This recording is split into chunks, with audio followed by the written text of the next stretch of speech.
감사합니다. 동덕여자대학교에 근무하는 남기철이라고 합니다.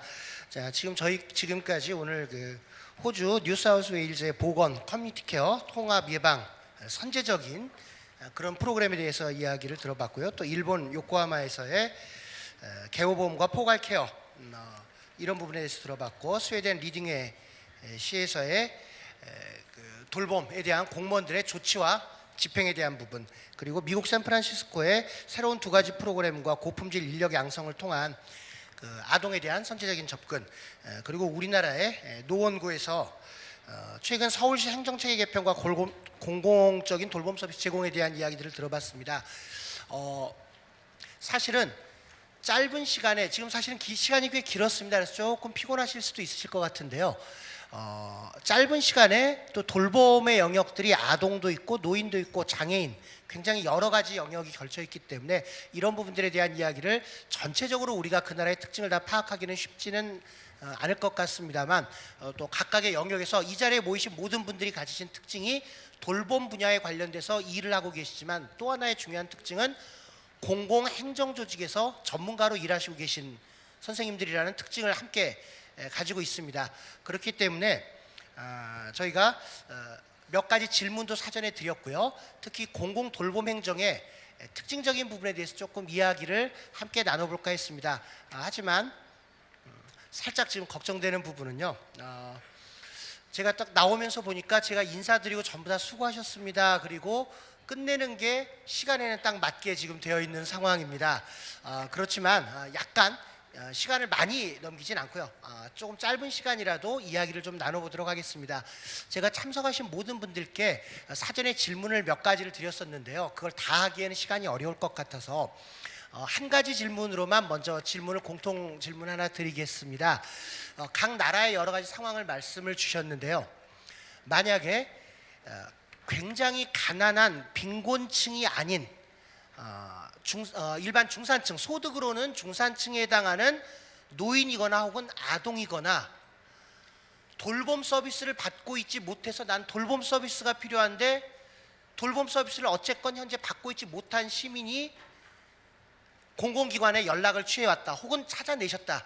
그렇게 되면 그 시점에서 그 지역 정부의 공무원의 역할은 보통 어떻게 역할들이 이루어지게 되는지를 나라별 좀 일반적인 적응하시는 방식을 좀 짧게 약간 소개를 주셨으면 좋겠습니다. 뭐 간단히 앉아 계시는 순서대로 윤 선생님부터 조금 말씀을 해주실까요?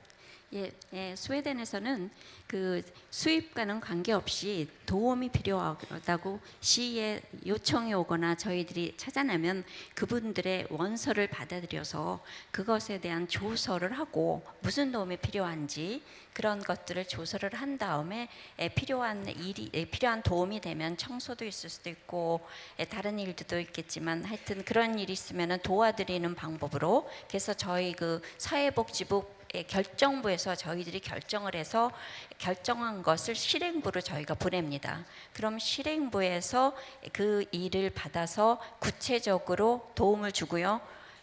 보통 결정 기간이 있어서 결정 기간이 지날 경우에는 저희들이 다시 팔로우업을 하게 되고요.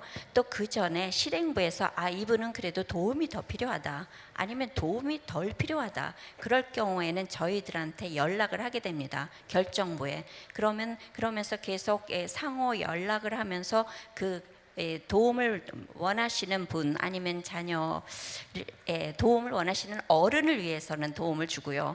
자녀인 경우에는 아이들은 유치원을 가게 되고, 혹시나 이 경우는 장애인일 경우인데 그러면은 또 그것도 사회복지사들이 특정 법에 의해서 도움을 줄 수가 있는 거죠. 과정은 거의 같고요.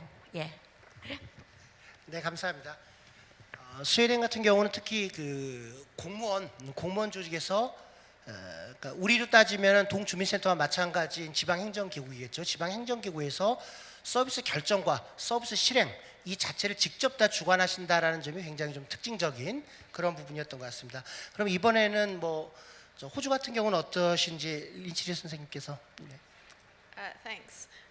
So similar to Sweden, regardless of someone's income, if they have need, there are public services available to them. So across Australia, for example, there's a system called Medicare, which enables any permanent resident or Australian citizen to go and see any doctor for free.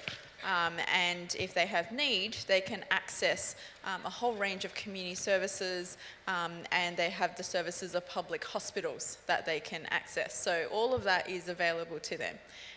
If they do have need in terms of the welfare side of things, if they require payments, if they require care packages, and often elderly people will require a number of different types of care, from home care to medical care, social care, mental health care, etc., then that tends to be means tested. So by that I mean it depends, the level of care and the amount of benefits that they are able to receive will depend on what income they are receiving, how much financial assets, etc. It also depends on their networks as well and where they live. So in terms of the actual provision of services, that happens through the local facilities. And that can vary from not-for-profits to publicly managed community services to private service providers that have been engaged by government to provide those services at the local level. So it really varies depending on their need, but regardless of income, people are entitled to a range of services. 네, 호주 같은 경우엔 기본적으로 의료와 관련되는 부분들은 광범위한 메디케어의 활용, 그다음에 복지나 돌봄과 같은 경우에도 지역에 있는 민간 네트워크까지 몇 가지 이제 민스테스트가 있거나 하는 경우도 있지만 민간과 공공의 여러 가지 조직들을 통해서 활성화시켜서 서비스를 연결하고 있다는 그런 특징들을 또 주로 말씀을 많이 해주신 것 같습니다. 아까 발표에는 참석을 안 하셨습니다만 오늘 지금 토론을 위해서 기타 아사코 선생님 모셨는데요. 특히 요코하마시에서의 노인 관련돼서 제도들도 소개해 주신 만큼 그런 어르신들이 발견됐을 경우에 공무원은 어떤 역할을 하게 되는지 조금 말씀 부탁드리겠습니다. アニョンハシムニカ、そうですね、日本では先ほどご説明した、介護保険制度というのがあるわけなんですけれども、また説明の中にも出てきた地域包括ケアシステムという仕組みの中で、そういった制度も含めて、運用をしております。具体的に言いますと、専門職のサービスと、あとは住民同士の助け合い、これをしっかりと仕組みの中で進めていこうということになります。ですから、窓口にですね、高齢者の方がいらっしゃった場合は、区役所や先ほどご説明した地域ケアプラザ、こういったところで対応を進めていくことになります。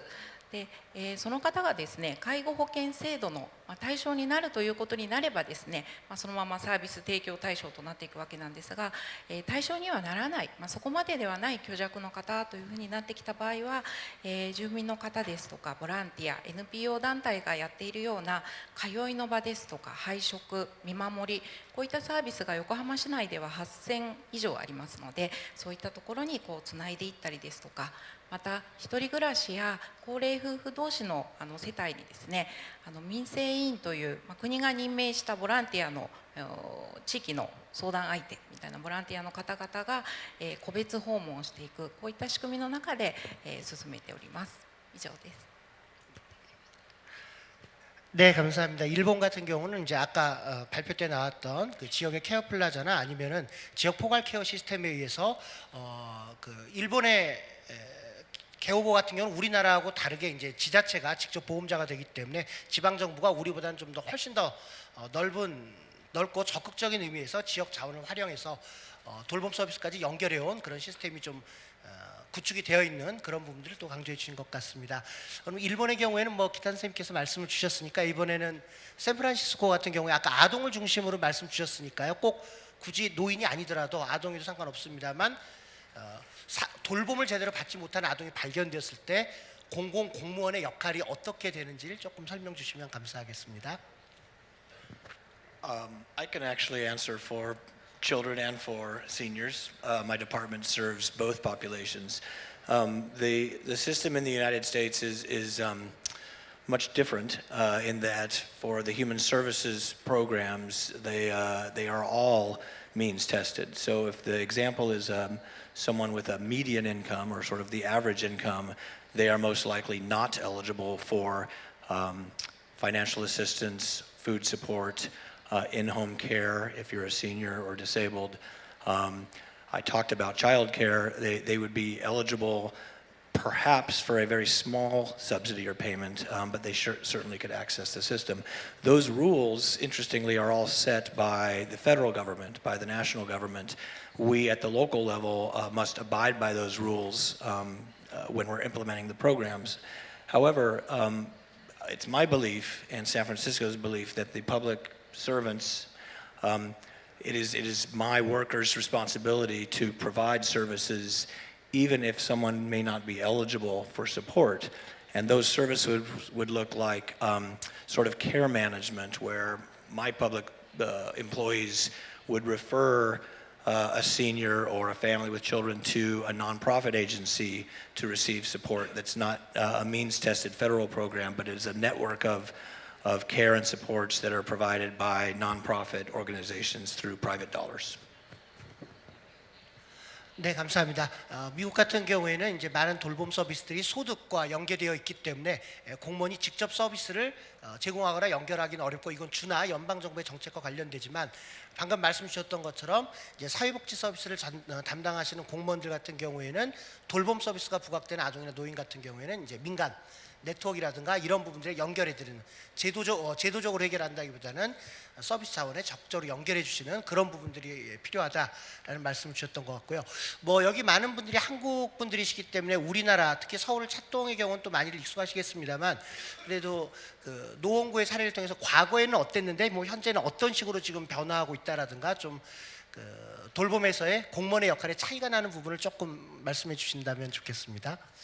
예, 차동 이전과 이후를 단순 비교하자라고 하면, 차동 이전에는 일단은 늘 이렇게 상담을 기다리는 분들이 워낙에 많으셔서 감히 나갈 생각을 잘 하지를 못하는 경향이 있습니다. 그리고 아주 단답형의 그 질문만 왔다 갔다 하고 이렇게 끝나는 경우들이 많았었는데, 차동 이후에는 일단은 뭔가 문제나 욕구가 있다라고 이렇게 제시를 하시는 주민이 있다라고 하면 1차적으로 무조건 방문을 먼저 나가고자 합니다.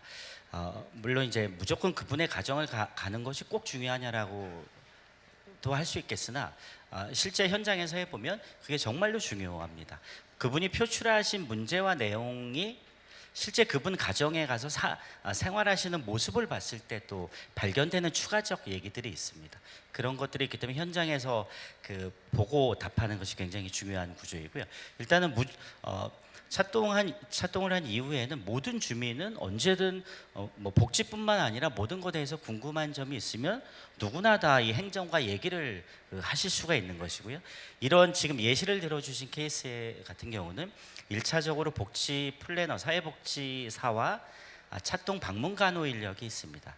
가능하면 함께 방문을 해봅니다. 그래서 66세 정도 되셨다라고 하면 기본적으로 건강의 문제를 함께 수반하고 있다라고 이제 보실 수 있기 때문에 가서 사정을 해보고 처음에 만나서 상담을 할 때는 저소득층이냐 아니냐는 전혀 중요하지 않습니다. 모든 주민이 그 대상이고, 저희 뭐 지금 현재 시스템에서 보자라고 하면 만약에 제가 나간다면 내용을 들어보고 이분에게 지금 현재 그 필요한 서비스가 민간에 있는지 공공에 있는지를 먼저 찾을 것이고요. 동에서 제공 가능한 것은 바로 동에서 연결을 할 것이고요. 동에 없는 자원이라고 하면 지금 건강의 문제를 호소하셨는데 보건소에서 진행되고 있는 기존의 그 건강 관련 서비스들이 있습니다. 그런 쪽으로 연계하거나 아니면 사회복지사 차원에서 그 모니터링을 하거나, 그리고 저희가 지금 하고 있는 돌봄 SOS 센터 사업은 역시 저소득층이냐 일반 주민을 가리지 않습니다. 다만 이 서비스 비용 부담에서만 좀 차이가 날 뿐입니다. 그런 식으로 해서 이분이 일단은 어떤 문제를 제기했을 때 여러 곳을 가시지 않고 동주민센터에서 종합상담으로 끝이 나도록 이렇게 하는 구조로 지금 운영 중에 있습니다. 네, 송혁 선생님께서는 서울 같은 경우 행정체계 개편, 찾아가는 동주민센터 사업과 돌봄 SOS 사업 이후에 동주민센터라는 최일선의 행정 라인이 주민들의 돌봄 욕구를 적극적으로 발굴하고, 또 그 한 곳에서 돌봄 서비스 자원을 연결할 수 있는 책임성을 이제 높이기 위한 그런 작업들이 진행되고 있다라는 부분들을 말씀을 주신 것 같습니다. 그러면 일단 이 자리에 오신 분들 중에는 뭐 연구자들도 계시겠지만 또 공무원 선생님들도 많이 계신 것 같고요. 혹시 이 자리에 계신 어느 분께 질문이라든가 궁금하신 점들이 있으신 분들이 계실 것 같으셔서요. 혹시 그런 분들 있으시면 한두 분 정도 질문을 받고 그 다음에 마무리 질문을 또 드리도록 그렇게 하겠습니다. 혹시 궁금하신 점이나 질문하시고 싶으신 점 있으시면 손을 들어서 표시해 주시기 바랍니다. 네, 저 마이크를 좀. 네, 감사합니다. 오늘 모든 분들 발표 잘 들었습니다. 저는 대전 민들레 의료복지 사회적 협동조합에서 일하고 있는 작업치료사 이경민이라고 하는데요.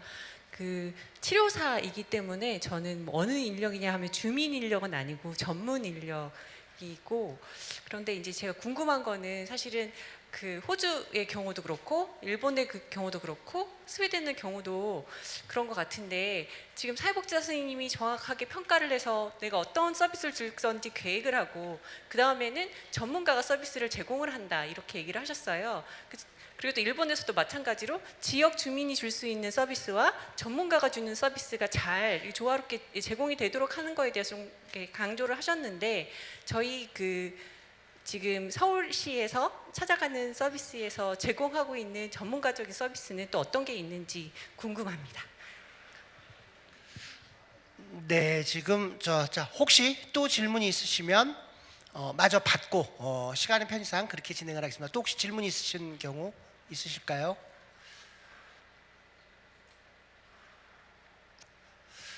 네, 시간이 늦어진 상황에서 사회자를 도와주시기 위해서 또 질문을 안 하시는 건지도 모르겠습니다.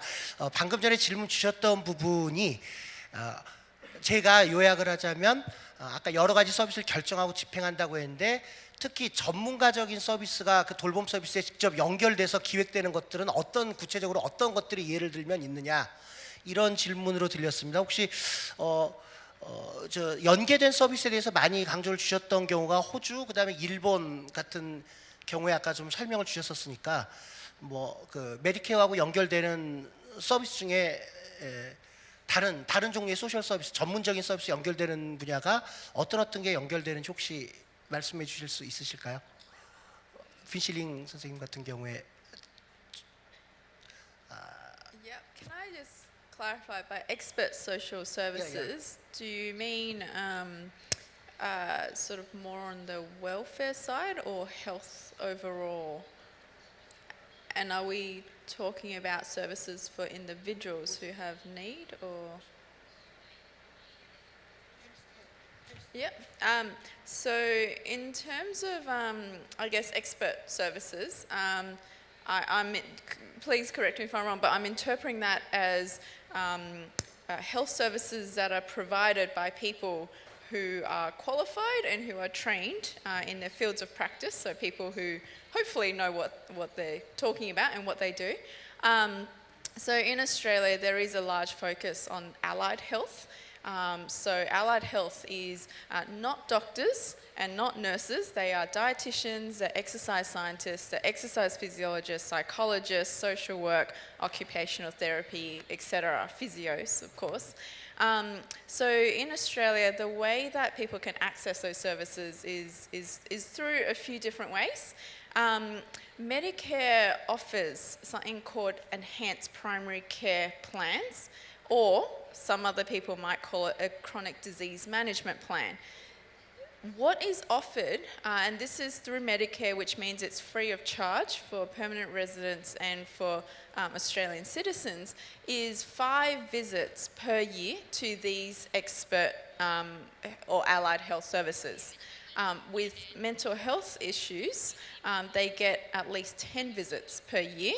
And with other care packages, so again, this depends on the person's needs, the number of visits and the number of services that they can access, and sometimes the amount of benefits that they can be paid does vary a bit. But through Medicare, if the local doctor establishes your need and actually recognizes that you need some of these expert services, then you get a number of visits or you get a number of care packages or benefits for free. So that's one way that someone can access those visits. Sometimes, and this depends on how much money the expert health professionals charge, sometimes there's a little bit of a gap in payment that the individual will need to pay. But that actually depends a lot on how much the allied health and the care services charge. That gap can sometimes be met through people who have private health insurance. So in Australia, as I mentioned in my presentation, there's the public health system, but there's also the private health system that often work hand in hand. So that private health system can actually be used by people to meet that gap payment. Or sometimes when people whose GPs or whose doctors don't actually feel like they need those free services, sometimes they can choose to pay entirely out of the private health system. So they can then have however number and however many care services that their private health insurance will allow them to have and how much they are willing to go out of pocket. But anyone can access these expert services as long as they want to pay as well. So that's sort of the third way of doing it. And in New South Wales, there's online portals now that can direct you, depending on your need, to the appropriate expert services. So I hope that sort of answers the question. 네, 그리고 또 아까 저 호주와 일본 쪽도 궁금해하셨기 때문에 일본 같은 경우에 아까 말씀하셨던 뭐 케어 플라자나 아니면 지역 포괄 케어에서 전문적 서비스 연계가 지금 되고 있는 부분이 있다면 대표적인 영역이 어떤 곳이 있을지. はい、日本の、介護保険制度の特徴としてケアマネージャーというサービスを利用するにあたって調整を行う、専門職がいますね。でケアマネージャーが、その人一人一人のケアプランを作っていくんですが、そのケアプランを作る時には介護保険のサービスであったり、もしくはまた介護保険ではないインフォーマルなサービスも組み合わせながらプランを作っていきます。でそのプランを作った後はですね、そのケアマネージャー以外にも各サービスを提供する事業者も交えた、サービス会議を開いたりですとか、もしくは医療機関であったり、地域のボランティアの方も含めた地域ケア会議という会議、こういったものも定期的に開催をしながら適切なサービス提供、それから自立支援、介護予防、そういったところを重視したネットワークを作っていくっていうところが特徴だと思います。 네, 감사합니다. 지금 시간이 많이 지났습니다만 제가 또 너무 어렵게 모셨고 너무 궁금한 부분들도 있고 한데요. 마지막으로 닿는 질문으로요. 돌봄은 어찌되었건 케어와 관련된 돌봄과 관련된 욕구를 가진 시민들에 대해서 가족과 국가와 그리고 시장과 공동체가 역할들을 어떻게 하느냐에 따라서 나라별로 도시별로 특징이 나타나는 것 같습니다. 그런데 서울 같은 경우는 최근에 기존에 가지고 있던 그 네 주체의 균형을 조금 바꿔보고자 하는 시도들이 나타나고 있고요.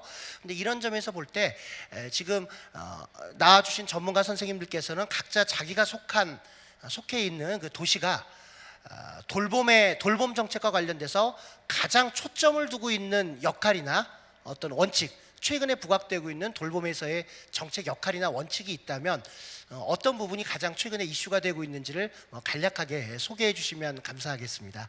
그럼 이번에도 윤 선생님부터 좀 부탁을 드릴까요? 예, 제가 스웨덴에서 살면서 지금 제가 가장 액츄얼한 그런 문제는 그 돌보미들의 그 일하는 분들의 근로 조건을 향상시키는 것이죠. 그거는 여기도 마찬가지시 굉장히 어려운 상황에서 일을 하고 있습니다.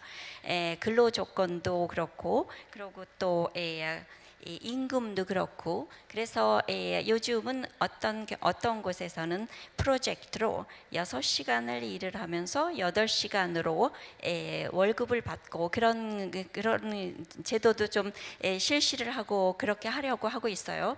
그리고 하나는 교육의 계속 교육을 받을 수 있는 그런 교육을 받을 수 있을 뿐만 아니라 또한 이 교육을 받아서 다른 직업으로 또 진출할 수 있는 그런 기회도 주어집니다. 이것은 사회의 아까도 말씀드렸듯이 대학교들 들어갈 때 받을 수 있는 경제적인 융자가 이 나이가 들어도 융자를 받으면서 대학교를 다시 다닐 수도 있고 전문 학교를 다시 배우고 싶으면 다시 들어갈 수 있는 기회가 주어지니까 회사에서 잠깐 쉬면서 그런 곳에서 공부를 하는 경우도 있고요. 그래서 더 나아가기 위해서 또 아니면은 또 이 회사를 다니면서 파트타임으로 일을 할 수도 있고 그래서 돌보미 하시는 분들의 뭐라 그럴까요? 근로의 향상 그것이 제가 생각하기에는 가장 현실적에 닿아오고 있는 문제라고 생각합니다. 예. 네, 감사합니다. The buzzword for us is definitely customer centric. And what that means is putting the individual back in the center of their care. It is starting with understanding their needs, their values, their priorities, and what it is that they are doing and their place in society, and trying to develop an approach that really cares for them, starting with where they are. So less of government telling people and dictating, yep, this is what the citizens need, this is what you need. It's about understanding them first, where they're at, and developing the approaches based on evidence, of course, but that actually meet their needs and giving them the experience that they will value and benefit from.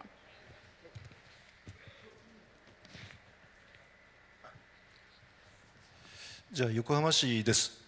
横浜市の場合はですね、やはりその高齢者が増えて、それを支えていく若い人たちが少ないということは最初の条件として整理しなきゃいけないのかなと思います。